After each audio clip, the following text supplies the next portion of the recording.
don't think will be so easy to translate. At least not with the rhyme.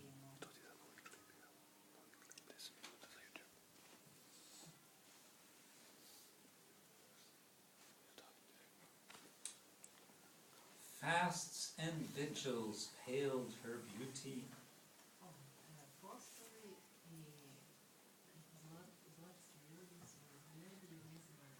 Tears bedimmed her tender grace.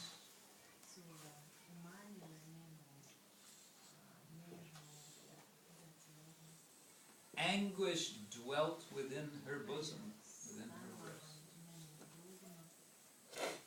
Sorrow darkened on her face.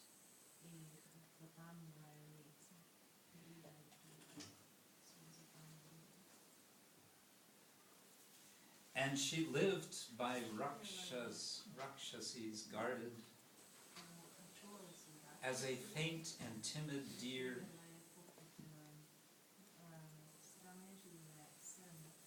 severed from her herd and kindred when the prowling wolves are near.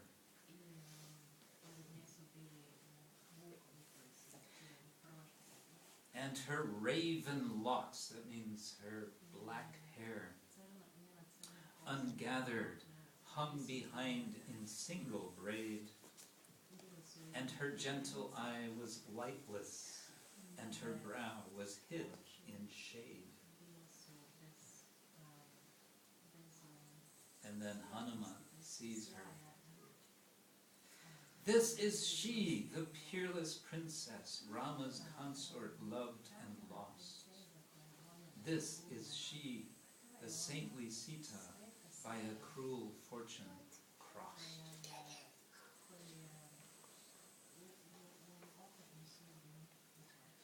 Hanuman thus thought and pondered.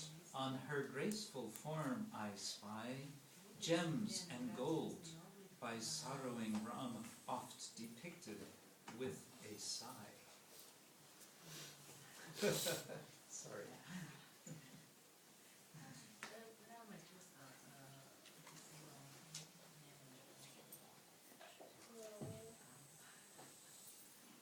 It goes on, several verses. Hanuman is seeing Sita and describing her beauty. And he says again, this is she, the soft-eyed Sita, wept with unavailing tear. This is she, the faithful consort, unto Rama ever dear. So like that, he's beholding Sita before her, and of course, eventually he will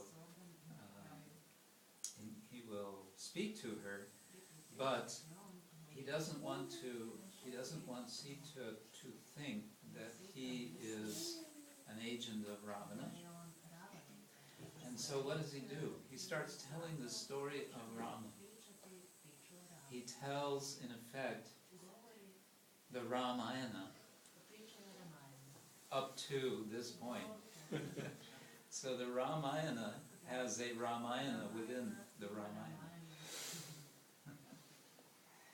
And by hearing this, then Sita becomes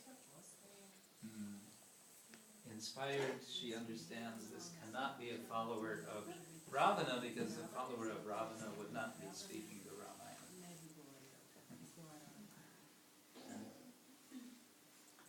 Well, what happens then? We all know that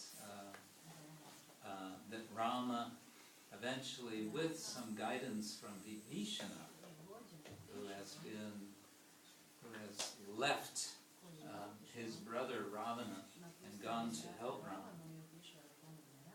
with his advice and with the help of Nala, one of the monkeys who is a good architect apparently, arrangements are made to reach Lanka by means of a sort of causeway, a bridge, Rama had prayed to Sagra, to the ocean, to please make some arrangements so they could come to Lanka.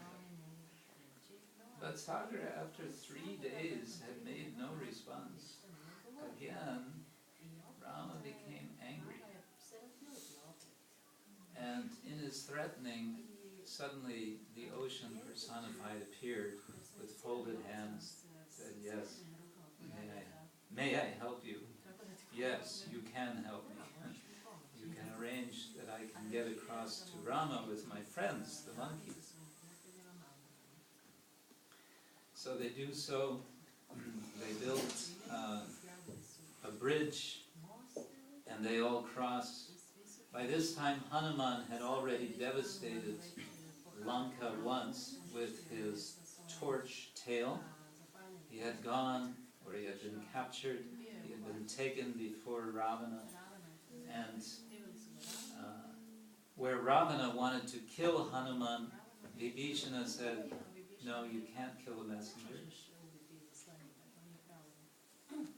So Ravana said, "All right, we can't kill him, but at least we can light his tail on fire." So they wrapped his tail in some cloth, and they put some oil on it, and then they start to take Hanuman bound through the city to show him to the rest of the Rakshasas. And as they're doing this, Hanuman, guess what? He becomes suddenly very small so that he can slip out from his bondage. And then, again, he becomes big, he jumps up on the ramparts, he jumps around Lanka, and basically turns it into one big bonfire. And then he jumps back to the mainland in order to inform Rama that Sita has been found. Well, the only thing left to do now is have a battle and kill Ravana. But of course, Ravana is not going to come out himself directly to face Rama immediately. First, Indrajit, his son, has to come out, and Indrajit is a very powerful warrior, so he's able to apparently wound both Rama and Lakshmana for some time.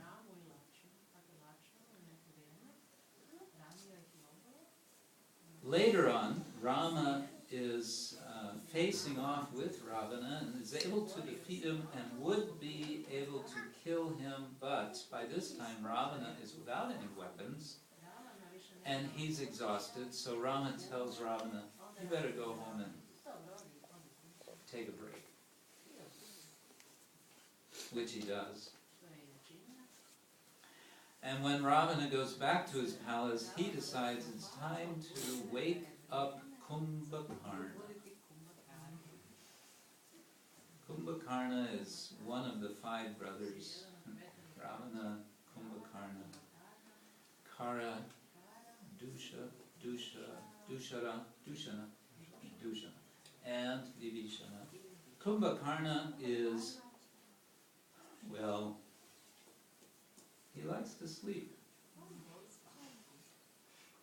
When he sleeps for 6 months at a time. And he's not easy to wake up. Kumbhakarna, by the way, is on our altar in the center with Rama and Sita and Lakshman and Hanuman and some of the other Rakshasas. Ravana is also there, some other monkeys.